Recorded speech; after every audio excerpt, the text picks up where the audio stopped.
What's up, guys, and welcome back. My name is Jake Towell, and this is the art series where I share with you guys my art pieces throughout my art career. And if you haven't seen the last couple of episodes, I'm going over the illustrations in my I Spy book, which you can see on screen there, Robot the Interdimensional Robber. Today we have a really sick piece in my I Spy book. This is probably my second favorite illustration in my book, besides the moon space page. And if you haven't seen that episode, that was last episode, go check that out. Also linked in the description down below. But today we will be talking about Strange Samurai Spawn. And this one was meant to replicate Japanese culture, and there's a lot of really cool artifacts that replicate and show the theme of the Japanese culture. I just absolutely love this piece, so let's get right into the sketch phase. So the sketch phase is very solid for this piece. I knew exactly what I wanted to do for this one. Everything fits in perfectly. You can see those hidden artifacts there in green in that sketch pencil line. Pretty well hidden. I think this was one of the harder pieces that people couldn't find most of the pieces from, just because of all the colors kind of working so cohesively. And I think, and we'll talk about the artifacts later on in the fully rendered image, but lots of these artifacts blend really well, and there's a lot of artifacts within this piece that kind of replicate the ones you're seeking and finding, so it made it pretty difficult. And in my book there's a lot of easy pages, but there is hard pages, and I would consider this one of them. As far as the sketch phase goes, this looks pretty solid. Nothing really changed too much from this to the line work. I had it pretty well laid out. So that being said, let's get right into the line work phase. I have no complaints with this line work. It's very cohesive, very full, and everything fits very, very well within this piece. I really enjoy this piece's line work. Things are getting a little too close to the edge for me, but I got everything that I wanted to fit in this piece, and I think everything's spaced out really nicely. So in terms of line work, especially for this book and illustration specifically, this is by far one of my best ones as well. And I had so many things I wanted to add into this piece, and I'm glad I could fit it all in the composition nicely. So without further ado, let's get into the fully rendered image. Strange Samurai Spawn, set in a Japanese setting. Lots of really cool Japanese artifacts. Some that I have you find, some that I don't. And overall, the colors of this piece are absolutely sick. So let's start at the bottom of the page. I have this grass area laid out. And if you've watched prior illustrations from this book, I drew a lot of grass areas such as this, ocean floors like the Caribbean one, or the moon's surface on the space one, just to have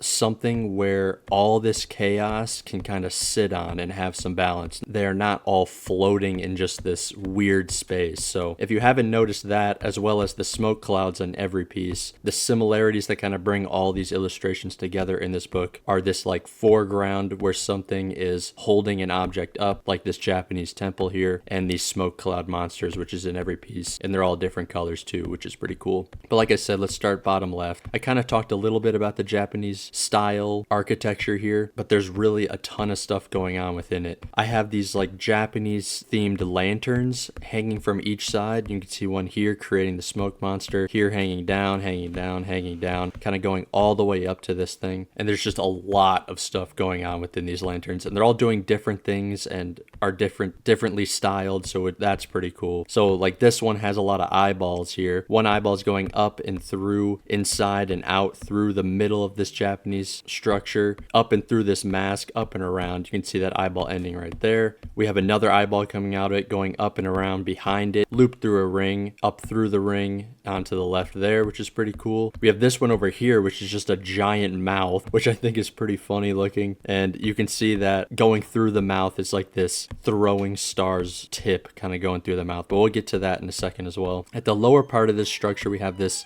Jake Towell styled illustration mouth. And what's really cool about this is we have this tongue coming up and going through the roof of this first section of the Japanese styled building here. And going through that tongue is one of the artifacts, which is really, really cool. And I think this katana, and I forget whose katana this is, it'll be in the fully breakdown video I'll be posting of my illustration book in the entirety of it. But this is some sort of famous historical samurai sword, and I just think it's really well illustrated, and it's going through a lot of things here, and it's really well hidden. And again, this was a really hard piece in terms of finding the artifacts, and I think this is just such a good spot for it. Moving up to the midsection, we have a lot of holes in this building here, and a lot of things going on and happening within them. Here we have that blade coming up through. This one's got a spear that's going through the second roof and into this dragon's chest, which is another really cool part of this illustration that I like. This is that eyeball that was coming from this lantern down here, and this was a blue hand that she goes up through the bandana, up and through and around, and actually splits into two hands. But again, we'll get into that that in a second. So many wonderful things kind of going on with this one. And then here we have a crooked blade that's kind of going up and through. It goes in, up through this lantern, kind of splitting it in half. This lantern that's making the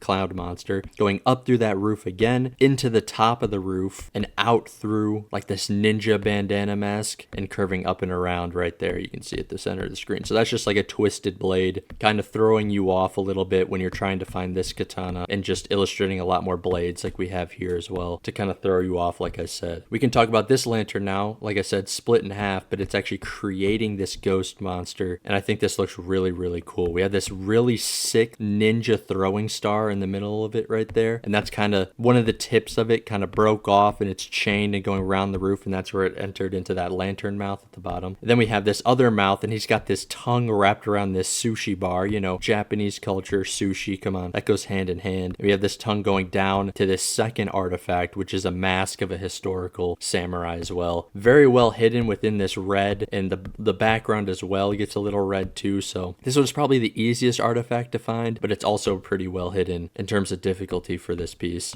And it looks really, really cool right there on the mask. Kind of looks like the ghost monster is wearing it, which is nice. Up here, we kind of have another eye section for the ghost monster. We have his eyeballs coming out there. Not too many crazy stuff. Another bit of that throwing star kind of flying off, up and around, going in this like temple structure, out and around, and through this leaf of this Japanese style tree illustrated at the top of the screen, kind of filling in those gaps, and just looks really, really cool with that colored line work that I do, and just adds so much more layers and dimension to this. Another really cool thing is this really tall Japanese style like temple entrance tower structure thing, which is pretty cool, kind of behind this smoke monster, and in the middle of it, it's got this like fleshy skull face being crucified on it, if you will, which looks really, really cool. And the skull is kind of just behind the flesh, and this flesh is being pulled apart and the skull's staying still, which is kind of a really cool effect. Not really Japanese themed at all, but something that I guess at the time I thought was really cool and looked really cool, and I'm glad I did it because it does. Coming out the top, the forehead of that skull is like another eyeball that's kind of going up, getting punctured by that Japanese style tree, and it's going through that tree at the top. And I think what's really cool about this tree is behind it is this like Japanese style mount. I mean, all mountains kind of look the same, but I feel like mountains are very atmospheric in like Japanese styled illustrations. So adding this mountain here, fitting behind the tree, even though it's floating, you can see there's no mountain actually behind this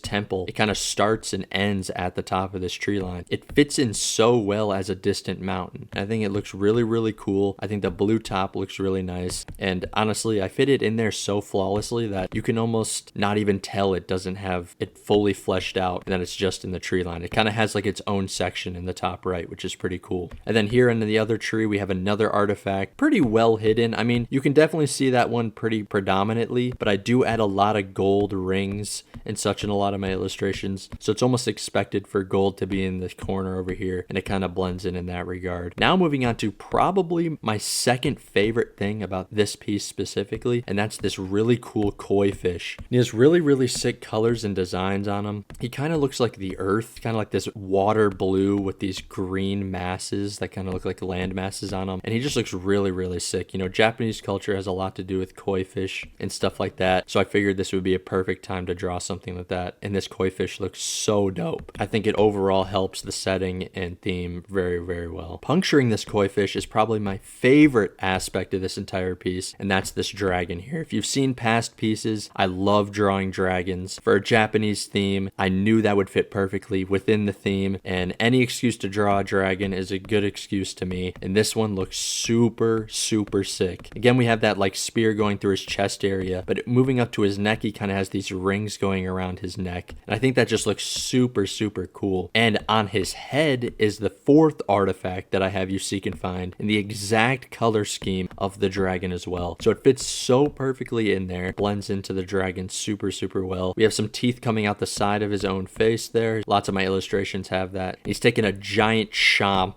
off this Japanese building here, because you can see he's kind of alive. He's got these eyes up here, he's got the mouth down here, so by the nature of that, it has a brain, and this dragon is just taking a giant chomp of this building's brain at the top, which is just super, super cool. Another thing, going back to those blue hands wrapping around, we have it hanging onto this post here, and it's actually like a double hand here, which is kind of cool, and it's holding this really crazy looking mouth sword, which that threw a couple people off when they were trying to find the sword, thinking that that's maybe the sword, even though this is the sword down here. And that sword is cool because it has a mouth there, and it's also splitting a horn off of the dragon right there as well, which is also a really nice touch. At the top of the screen here, we have another bit of this plant, which is nice, kind of also going into that koi fish, and one of the leaves actually has a mouth. Just had to make it alive, even though, I mean, trees are alive, but just had to make it even more alive than it normally is. But that is Strange Samurai Spawn. I absolutely love this piece. If you want my I Spy book, link in the description down below. You can get it on Amazon. If you want prints of this piece as well, also linked in the description down below is my store. Leave a comment down below what your favorite part of this piece was, and maybe something within this piece that I missed and didn't talk about that you really enjoyed. If you made it this far, I really appreciate you guys for watching. Next week will be the last illustration in my I Spy book, so stay tuned for that before we get into the full breakdown video of my illustration book. And if you like my art, consider subscribing, and I'll see you in the next one.